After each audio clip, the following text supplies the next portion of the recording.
itu ada gitu ya. Pada tahun itu hanya didapatkan di 2 kota besar di Indonesia, yaitu di Jakarta dan di Surabaya. Pada saat itu ada 84 kasus ya. 41-nya meninggal. 24-nya meninggal. Banyak. Jadi juga kalau itu. kita, ya banyak lumayan. Jadi kalau kita hitung case fatality rate-nya itu sekitar 41%. Tinggi banget. Nah.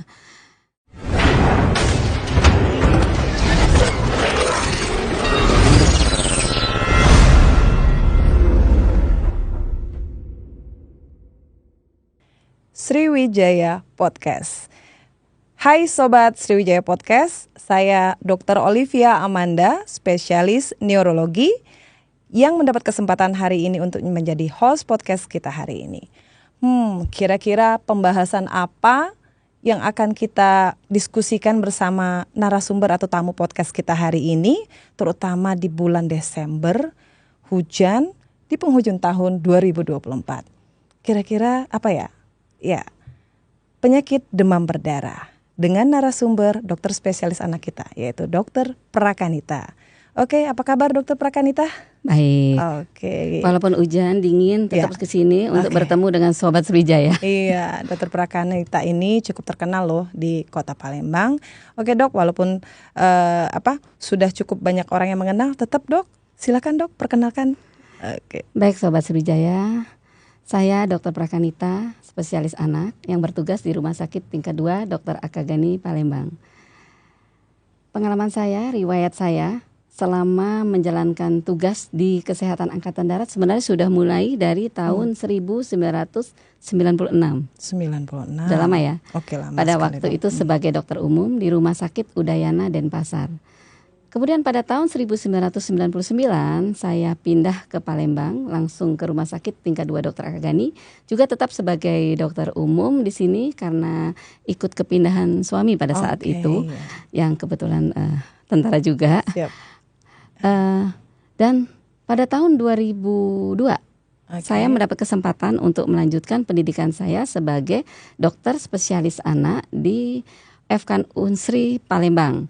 Dan pada tahun 2026, alhamdulillah saya selesai pendidikan dan kembali ke Rumah Sakit Tingkat Dokter 2, Rumah Sakit Tingkat 2 Dr. Akagani sebagai dokter spesialis anak sampai sekarang.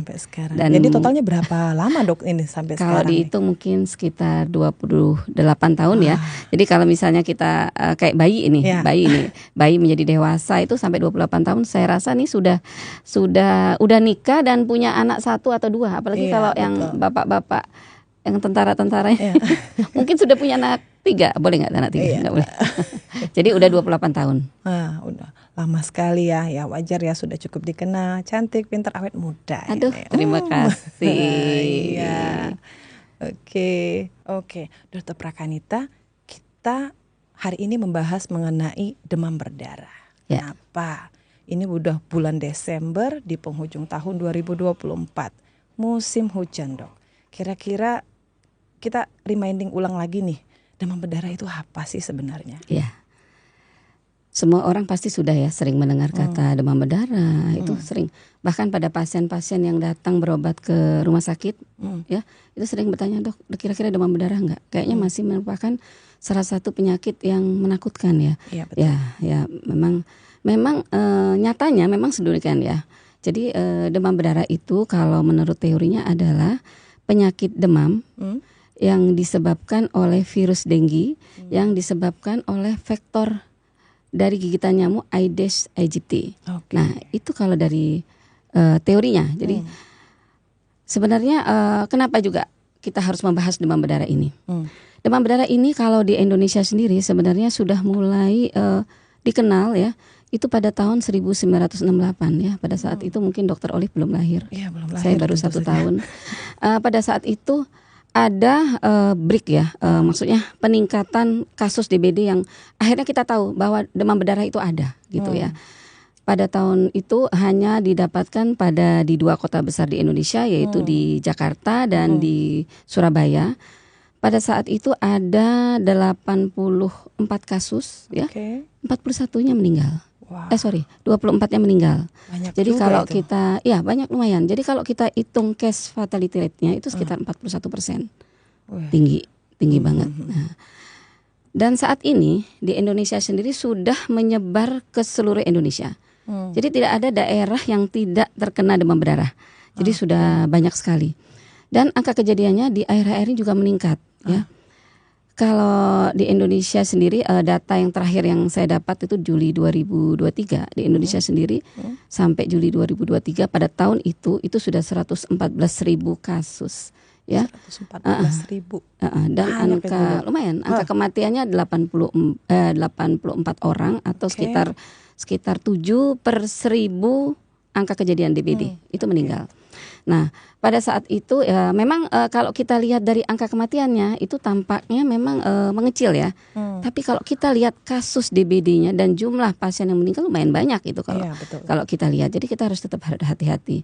Bahkan kalau melihat dari data ya di Rumah Sakit Tingkat 2 Dr. Akagani sendiri, angka kunjungan demam berdarah yang saya cuplik itu dari tahun 2022 itu sekitar 74 orang yang rawat inap ini ya, bukan rawat jalan. Kemudian yang tahun 2023 sebanyak 120-an dan pada tahun ini tahun 2024 ini belum habis sudah 427. Meningkat. Jauh sekali. Hampir 3 kali lebih meningkat. Nah, itulah makanya kenapa saya harus berbicara lagi mengenai demam berdarah. Jadi pas ini podcast kita hari ini Sriwijaya Podcast ya, sobat Sriwijaya Podcast. Pas sekali. Kenapa? Ya, benar. Dari 2023 dari 120-an jadi meningkat jauh sekali. Ya, jadi 470-an. Iya, benar. Oke. Nah, Dok, kira-kira dari biar para sobat Sriwijaya Podcast tahu nih, demam berdarah memang mengkhawatirkan karena ya anak saya juga pernah ya. Jadi lumayan. Dirawat sama Dokter Prakanita sendiri ya karena saya cocok sama Dokter Prakanita kalau anak-anak saya ya. Jadi indikasinya, Dok, indikasi rawat antara rawat inap, rawat jalan demam berdarah itu kira-kira apa yang kira-kira baik ibu, bapak ya ataupun juga ya dokter yang bertugas di rumah sakit, apa indikasi rawat demam berdarahnya? Ciri khasnya gimana? Benar. Sebenarnya kalau kita lihat ya, memang sebenarnya ada tingkatan-tingkatannya Dokter Olive. Demam berdarah itu ada tingkatannya, ada grade-grade-nya istilahnya. Kalau di ini kita berdasarkan kriteria WHO yang masih dipakai sampai saat ini. Jadi kalau kriteria WHO itu ada grade 1. Grade 1-nya adanya demam. Kemudian tanda perdarahannya hanya dalam bentuk tes tourniquet. Kita dengan menahankan menggunakan manset untuk pemeriksaan tekanan darah. Itu positif ya maksudnya, Dok ya? Jadi dia tidak timbul pendarahan spontan, tapi masih harus tes dulu baru kelihatan ada tanda perdarahannya. Itu grade 1 ya, itu. Kemudian grade selanjutnya akan lebih parah ya. Grade kedua itu sudah disertai dengan perdarahan spontan. Jadi adanya demam ya yang menurut kriteria WHO itu ada 2 sampai 5 hari, tinggi mendadak disertai perdarahan spontan. Nah, perdarahan spontannya di mana? Bisa dari seluruh tubuh kita ya. Bisa dari hidung, itu namanya mimisan ya. Sering orang awam, kemudian dari perdarahan gusi, kemudian dari muntah darah, batuk darah, kemudian dari BAB yang hitam dan adanya bercak-bercak yang timbul spontan. Kalau yang grade 1 tadi kan bedanya gimana tuh? Masih harus diperiksa dites dulu ya, Dokter Olive ya. Baru keluar. Jadi tidak spontan. Tidak spontan, tapi kalau pada yang grade 2 ini timbulnya spontan. Nah, itu kita sebut dengan grade 2. Selanjutnya ada grade selanjutnya adalah grade 3. Jadi makin parah. Kalau grade 3 biasanya pasien datang dalam keadaan kaki tangan dingin. Nah, tapi pada pemeriksaan fisik kita masih bisa mengukur tekanan darah. Walaupun tekanan darahnya kelihatan sempit ya. Kalau kita ukur sistol dengan diastol, pemeriksaan tekanan darah itu kan ada 2 angka. Kalau kita kurangin itu kurang sama dengan 20. Nah, itu adalah grade 3. Dan kalau kita raba nadinya, jadi harus sering-sering ya dokter jaga juga harus sering-sering raba nadi. Pada saat kita ukur nadinya itu nadinya akan cepat, lebih cepat dari umurnya. Takikardi cepat ya. Ya benar takikardi, tapi dengan tidak cukup, jadi sedikit isinya sedikit. Tegangannya ya kurang nendang benar, ya. Kurang nendang ya. Mungkin bisa dicontoh nanti sobat-sobat ibu-ibu, bapak-bapak yang di rumah pas ngeceknya itu ya, Oke, tinggal cek di sini ya. Berarti kalau dia nggak kuat sejajar dengan ibu jari, kita bisa raba itu. Dan sekarang ya sudah biasa-biasain aja dulu ngeraba. Jadi tahu yang normalnya yang mana kan gitu. Iya benar juga. Kalau nggak tahu. Oke. Ya, itu grade 3 tadi ya. Nah, serta kaki tangan dingin. Kemudian kalau grade 4, waduh kalau yang ini pada saat datang dalam keadaan ini anaknya shock. Biasanya udah lemes banget, tidak mau bangun. Pada saat kita melakukan perabaan nadi itu tidak teraba. Ya. Kemudian tekanan darah itu tidak terukur. Tidak bisa kita mengukur, kita tidak dengar bunyinya. Nah, itu udah lebih berat lagi. Nah, jadi ini sekarang balik lagi ke pertanyaan Dokter Olive. Yang dari grade-grade itu mana yang harus dirawat? Ya, yang harus 2, 3, dan 4 itu harus rawat. Jadi kalau udah ada perdarahan spontan di mana aja itu rawat inap. Tidak ada alasan tidak rawat inap ya. Karena kita harus pantau lebih lanjut, kita takutnya jatuh ke grade-grade selanjutnya. Nah, kalau yang grade 1 itu masih bisa kita nego lah. Kalau pasien kan suka nego-nego ya. Ini boleh rawat nggak dok? Boleh nggak gini. Tapi negonya dengan kita jelaskan dulu keadaannya, keadaan si pasien kepada si orang tuanya. Kalau orang tuanya pada saat kita menjelaskan nyambung gitu ya. Ini misalnya saya bilang, Ibu, ini ibu harus segera bawa ke rumah sakit. Bila ada tanda-tanda, ini namanya tandanya warning sign. Itu nanti akan saya jelaskan kepada pasiennya Dokter Olive. Bila anaknya muntah nggak mau minum, padahal penyakit demam berdarah itu harus minum sebanyaknya, ya kan. Kemudian ada kejang. Kemudian ada panas tinggi yang tidak turun, namanya hiperpreksia ya. Misalnya 39 ke atas sampai ke 40, itu kita rawat saja. Kemudian apalagi tuh? Kesadarannya menurun. Tidak sadar. Nah, tanda-tanda seperti itu segera bawa ke rumah sakit. Nah, dok, satu lagi, kalau yang misalnya dia ada demam, kemudian kalau berdasarkan grade ini ya, kayak nyeri-nyeri sendi, pegel itu anak. Kemudian satu lagi tuh misalnya yang ciri khas yang demamnya kayak tinggi terus turun, yang kita sebut pelana kuda, itu gimana dok? Masih khas atau gimana tuh? Masih ada sih. Masih ada ya. Masih ada. Yang itu Dokter Olive tuh pasti ingat pelajarannya zaman dulu tuh. Iya benar sekali. Sebagai dokter umum ya. Semua kita memang sebelum jadi spesialis semua dari dokter umum ya, Dokter Olive ya. Itu masih kita pakai ya, masih tetap pakai. Jadi kita tetap berhati-hati. Jadi saya selalu ingatkan kepada pasien, bila ada demam 3 hari tinggi tidak turun ya, itu tetap harus pergi ke dokter atau ke fasilitas kesehatan terdekat.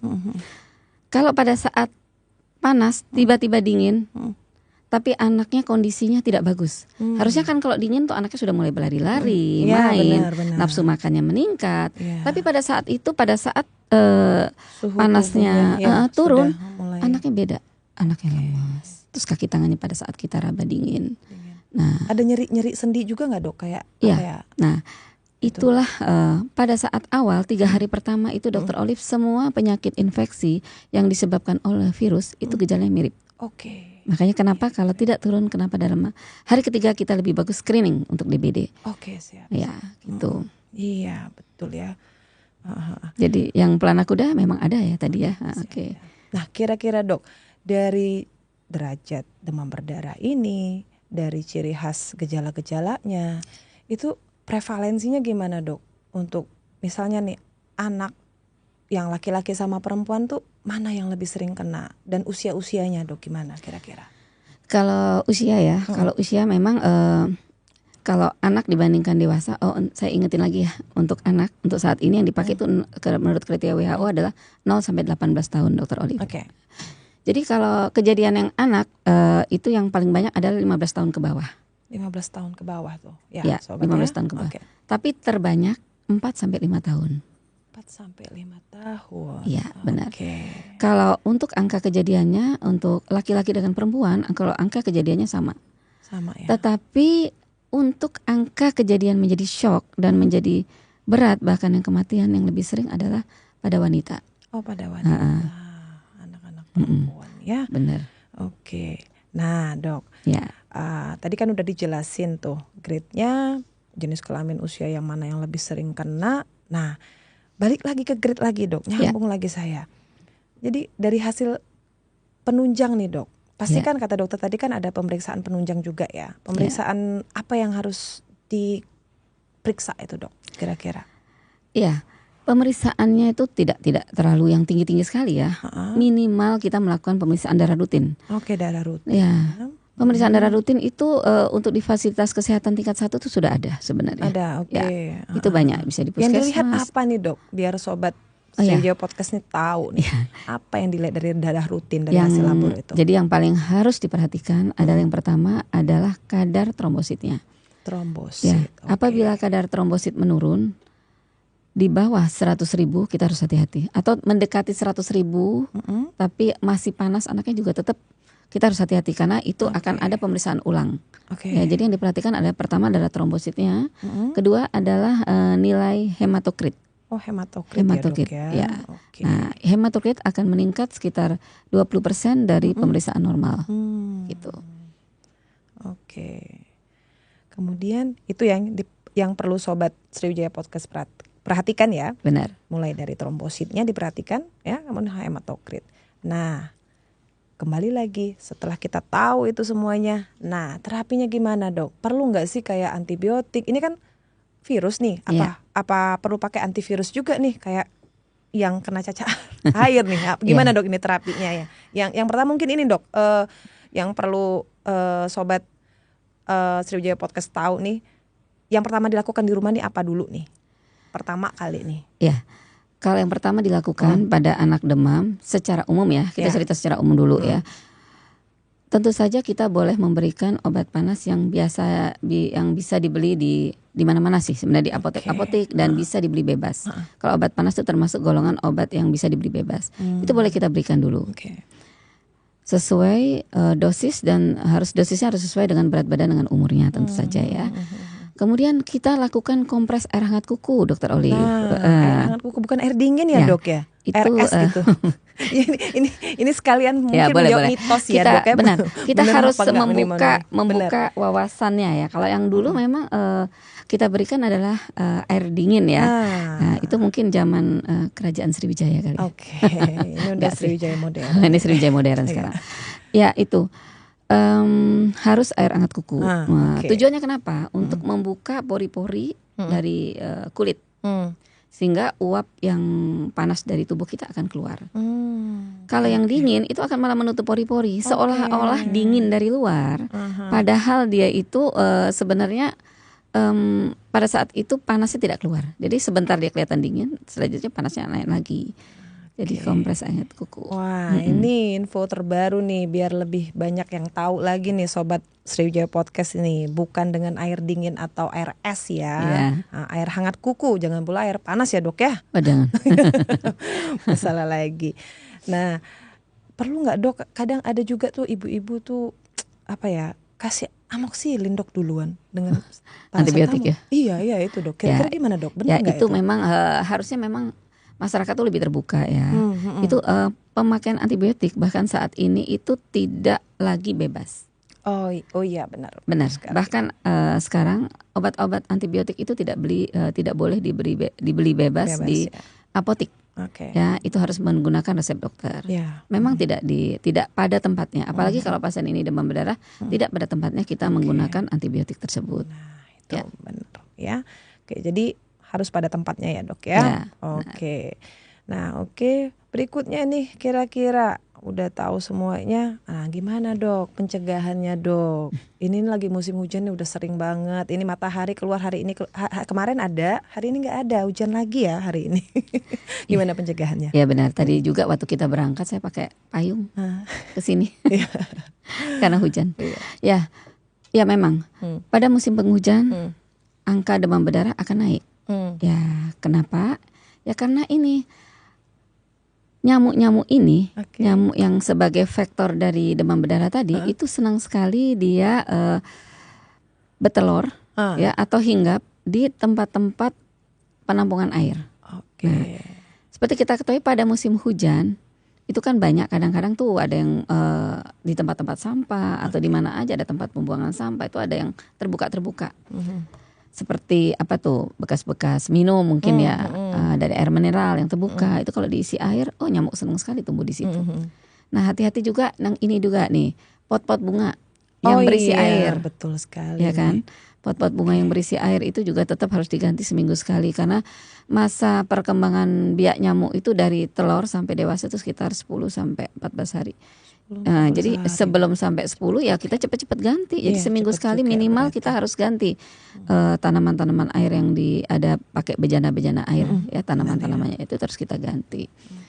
Kemudian apalagi tuh sebenarnya ada sih yang disebut itu tuh Dr. Olive mungkin masih ingat tuh yang ada 3M plus itu loh. Oh iya benar, yang dulu ada iklannya ya di TV juga sih dulu banyak. Tapi saat ini kayaknya sudah agak jarang-jarang ya. Jadi nggak apa-apa ya kita ingatkan lagi ya. Betul sekali, 3M. 3M. Nah, M-nya 3 tuh. Yang pertama apa itu? Menguras. Ya, kita menguras apa aja yang ada di rumah tuh. Misalnya nih kamar mandi yang pakai bak mandi. Kemudian itu harus dikuras karena nyamuk ini senang juga dia bertelur, dan telur itu senang sekali nempel pada pinggir-pinggir dari bejana tadi. Benar. Dia senang sekali. Jadi kita tetap harus kuras. Jadi bukan hanya membuang airnya, tapi membersihkan, menguras. Nah, gitu ya. Juga tempat-tempat penyimpanan air yang lain ya, itu juga.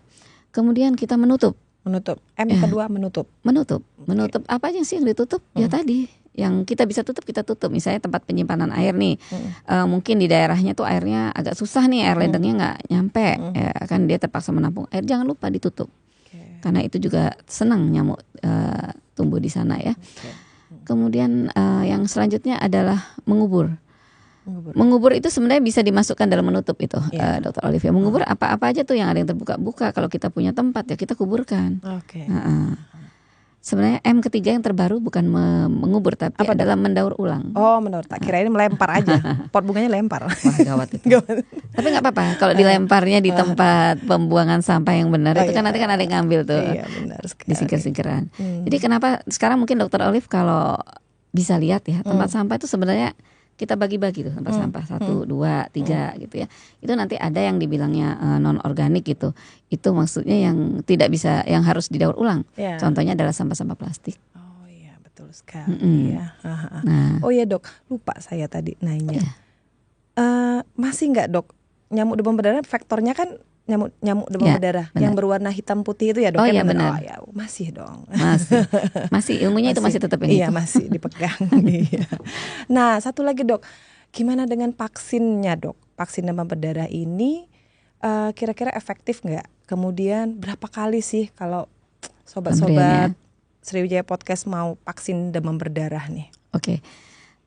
Vaksin demam berdarah itu termasuk dalam pencegahan. Tapi maaf Dokter Olive, saya tetap harus menjelaskan yang tadi ada plusnya kan. Plusnya tetap harus kita jelaskan karena ini penting ya. Yang pertama plus tadi kita dapat melakukan fogging ya. Penyemprotan. Kalau tadi kan kita mengenai telurnya, kemudian pupanya, larvanya. Kalau yang ini fogging adalah menyemprot nyamuk dewasanya, yang membunuh. Nah itu jadi biasanya kalau pasien-pasien yang sudah terdiagnosa DBD, kita kan melapor ke dinas kesehatan. Dinas kesehatan itu akan melihat ini daerahnya daerah mana sih? Karena nyamuk ini bisa terbang dan berpindah-pindah. Bahkan katanya nyamuk ini hebat nih. Kalau Dr. Olive kan kalau loncat cuma 1 meter ya. Dia bisa 100 meter Dr. Olive. Bisa terbangnya. Hebat 100 meter. 100 meter. Jauh sekali dong. Makanya ini saya baru tahu loh 100 meter itu tadi. Iya. Itu memang benar 100 meter. Makanya kenapa suatu daerah yang ada pasien demam berdarah, biasanya nanti sekelilingnya ada juga demam berdarah. Biasanya kalau kita tanya nih alamatnya nih, ini alamatnya di mana nih?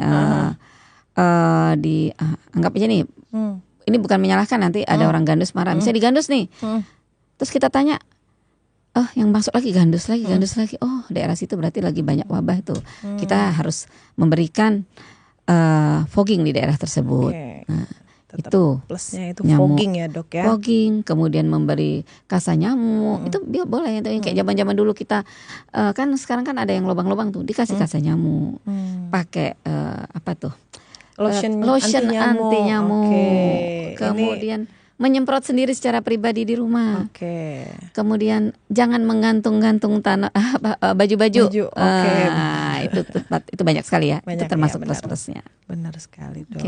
Nah, jadi yang tadi mau ditanya apa tadi? Vaksin DBD. Vaksin DBD. Nah, kita sekarang masuk kepada vaksin DBD. Vaksin DBD ini sebenarnya sudah lama untuk penelitiannya, Dr. Olive. Gitu. Tapi dulu beberapa tahun yang lalu pernah masuk dalam program imunisasi dokter anak. Tapi tiba-tiba dihilangkan karena setelah dari pengamatan dia memerlukan tes darah dulu baru boleh vaksin. Kalau dia terbukti negatif baru boleh vaksin. Tapi untuk vaksin demam berdarah yang terbaru ini mulai launching tahun lalu ya, tahun lalu itu bisa diberikan tanpa melakukan pemeriksaan darah. Jadi walaupun orang itu pernah kena demam berdarah atau belum kena demam berdarah, itu boleh kita suntikan tanpa memandang status penyakit sebelumnya. Itu mulai usia 6 tahun sampai 45 tahun. 6 tahun sampai 45 tahun. Jadi masih bisa? Masih. Mudah banget ya, masih 45, di bawah 45. Nah, kalau kayak saya jelas nggak bisa ya. Berarti harus pencegahan yang lain ya. Betul. Tapi mungkin untuk anak saya itu bisa kita berikan. Itu berapa kali dok vaksinnya? Pemberiannya 2 kali. Oh 2 kali, oke. Untuk saat ini pemberiannya adalah sebanyak 2 kali. 2 kali. Dengan jarak 3 bulan. 3 bulan. Ya, itu bisa kita berikan. Ya. Berminat? Ya, berminat dong, biar mencegah ininya ya. Apa tadi yang saya mau tanyain ini? Ya oke, vaksin DBD. Kira-kira dok, kapan waktu meningkatnya kasus DBD ini? Apa benar memang tetap di musim penghujan atau gimana? Ya, kalau dulu kita bisa memakai bulan. Nah, karena dulu kan kalau kita belajar, ingat nggak kalau di sekolah, kalau udah bulannya belakangnya itu adalah musim penghujan ya. Tapi sekarang kita tidak lihat nih musim hujan mau sembarang waktu. Iya sih, benar. Jadi lebih bagus kita lihat musimnya, Dokter Olive. Jadi benar kata Dokter Olive, kita lihat di musimnya. Musim hujan itu biasanya akan meningkat. Benar. Seperti sekarang ya cenderungnya ya. Iya. Oke, nah ada satu lagi nih dok. Mungkin sobat-sobat Sriwijaya Podcast ya pernah menggunakan seperti obat herbal. Obat herbal misalnya itu angka, terus jambu biji, kemudian kurma lupa saya. Sari kurma ya. Sari kurma sari kurma. Kira-kira gimana itu menurut Dokter Prakanita? Jadi fitofarmaka itu namanya istilahnya, obat-obat herbal itu memang ada yang boleh dilakukan, ada yang tidak. Tapi tentu saja tetap harus dengan izin dari dokter. Kalau yang tadi yang disebut dengan jus jambu biji itu sebenarnya bukan jusnya ya. Sebenarnya yang sekarang sudah dalam bentuk kemasan itu adalah ekstrak daun jambu biji. Jadi bukan jambu bijinya tapi ekstrak daun jambu biji ya. Jadi itu. Kalau yang itu sudah dapat izin dari BPOM dan diizinkan oleh Kemenkes, tapi hanya untuk DBD grade 1 dan grade 2. Nah, itu. Yang 3, 4 tidak diberikan karena dianggap tidak bermakna. Yang 1 dengan 2 itu sudah ada penelitiannya dan bisa kita berikan pada yang grade 1, grade 2 tadi, daun jambu biji. Ya, ekstraknya ekstrak daun jambu biji. Itu kemasannya sebenarnya sudah ada kalau yang di fitofarmaka. Tapi kita tidak etis kalau kita menyebut merek ya. Tapi yang penting isinya ekstrak daun jambu biji. Kalau mengenai yang sari kurma itu belum ada penelitiannya. Dan bahkan pengalaman saya, ini pengalaman pribadi ya, tapi saya nggak mungkin itu kalau kan gejala dari demam berdarah selain demam itu ada sakit perut, Dokter Olive, selain sakit kepala tadi, sakit belakang bola mata itu ada sakit perut. Nah kalau pasien-pasien diberikan itu dia akan lebih sakit perutnya, lebih sakit perut lagi sakit perut, bahkan jadi membuat gejalanya nggak enak, anaknya menjadi lebih gelisah. Sebenarnya gelisahnya bukan karena demam berdarah yang kadarnya pada saat itu turun, tapi karena kesakitan perut ternyata. Itu mengenai sari kurma. Jadi kalau saat ini saya tidak menganjurkan karena saya belum baca ya. Nanti akan datang kalau ada penelitian yang terbaru. Nanti tunggu penelitian berarti. Mungkin ya. Kalau yang si angka tadi itu belum ada dari penelitian dari BPOM. Belum. Oke. Nah, jadi info lagi nih selain yang masalah tadi mengenai vaksinnya ya. Jadi obat herbalnya yang tadi ekstrak daun jambu biji boleh, karena kenapa? Kita para dokter ini menggunakan penelitian yang jelas kan sudah diteliti secara benar, secara jurnal penelitian, masuk di dalam tata laksana pengobatannya juga. Jadi it's okay kalau untuk ini ya, ekstrak jambu biji hanya itu dulu sementara ini ya. Tinggal kita nunggu berita atau info terbaru yang lainnya. Selalu pasti ada perkembangan, namanya setiap tahun ke tahun, zaman ke zaman itu kan pasti ada perkembangan. Nah, oke. Kayaknya cukup banyak ya. Hari ini kita bahas mengenai demam berdarah. Yang jelas sudah cukup jelas dari Dokter Prakanita, spesialis anak, mulai dari definisinya, indikasi rawatnya. Mungkin nggak perlu saya bikin resume ulang, mungkin tinggal para sobat Sriwijaya Podcast tinggal jangan lupa ya, like and subscribe ya. Benar, itu yang harus ya. Benar sekali. Jadi yang yang perlu ditekankan di sini yang jelas kita harus tahu tuh derajat-derajatnya, gejalanya, kapan mau dirawat inap, kapan mau dibawa rumah sakit. Karena jujur saja pengalaman saya pribadi lumayan menegangkan ya. Oh ya, satu lagi dok, sebelum kita tutup ini, memang bisa berulang ya dok ya? Oke. Jadi demam berdarah ini sebenarnya pada satu anak gitu dok? Bisa, karena demam berdarah ini kumannya sebenarnya ada 4. Itu yang disebut dengan DEN 1, DEN 2, DEN 3, DEN 4. Nah, jadi seseorang kalau udah kena DEN 1 masih kena DEN 2. Bisa tidak, jadi mungkin perlindungannya, kekebalannya hanya kepada DEN 1 tadi. Tapi tidak kepada DEN 2. Nah, jadi makanya bisa 4 kali itu kena demam berdarah. Oh gitu ya. Nah, yang kita takutkan yang berbahaya saat ini yang bisa menyebabkan shock dengan kematian itu adalah DEN 3. Memang kita tidak periksa ya Dokter Olivia, karena pemeriksaan itu akan biayanya akan mahal, kemudian tidak terdapat di sini dan begitu ada hasilnya sudah selesai pasiennya demam berdarahnya. Jadi tidak kita lakukan. Itu biasanya dilakukan pada orang-orang yang akan melakukan penelitian. Jadi bisa. Jadi seseorang bisa sampai 4 kali kena demam berdarah. Sampai 4 kali. Nah makanya itu tadi ya, pencegahan vaksin itu tadi benar. Selain sekali. Kebersihan lingkungan tadi yang sudah kita jelaskan, itu vaksin. Vaksin penting sekali. Ya mudah-mudahan sih ke depannya, mungkin ya tergantung dana juga, pemerintah mungkin nanti akan mengembangkan vaksin-vaksin yang dalam program pemerintah. Saat ini kan sudah meningkat ya, vaksin yang dulu PCV tidak ada, terus sekarang sudah ada di puskesmas. Kayak rotavirus yang dulu tidak ada di puskesmas, sekarang sudah ada gitu ya. Mudah-mudahan kita harapan kita nanti vaksin DBD ini akan ada juga di lingkungan fase 1. Ya, jadi akan lebih terjangkau, jadi masyarakat Indonesia lebih sehat, anak-anak dalam lingkungan kita di Kodam 2 Sriwijaya lebih sehat ya, semua sehat. Lingkungan Palembang, lingkungan Sumsel dan masyarakat Indonesia bahkan pada dunia. Wow. Oh ya, ada satu lagi. Apa lagi dok? Itu setahu saya pemerintah atau Menkes itu mencanangkan pada tahun 2030 itu akan bebas DBD. Tapi itu rencana ya. Mudah-mudahan untuk selanjutnya akan terjadi ya itu tadi. Bisa diberikan pasien DBD dalam fasilitas kesehatan pemerintah. Iya, gratis berarti dok ya. Mudah-mudahan. Amin. Kita berdoa saja. Amin. Oke, seru sekali ya. Pembahasan topik demam berdarah sekaligus mereview, terutama saya yang memang ilmu lama ya dok ya. Terima kasih ada dapat ilmu-ilmu yang terbaru tentang demam berdarah, karena ya ini pasti ada. Kenapa? Karena karena kita masuk di dalam iklim tropis ya. Ya benar. Sangat menarik sekali ya. Terima kasih Dokter Prakanita, pembahasan kita hari ini di Sriwijaya Podcast. Semoga sobat-sobat Sriwijaya Podcast bisa lebih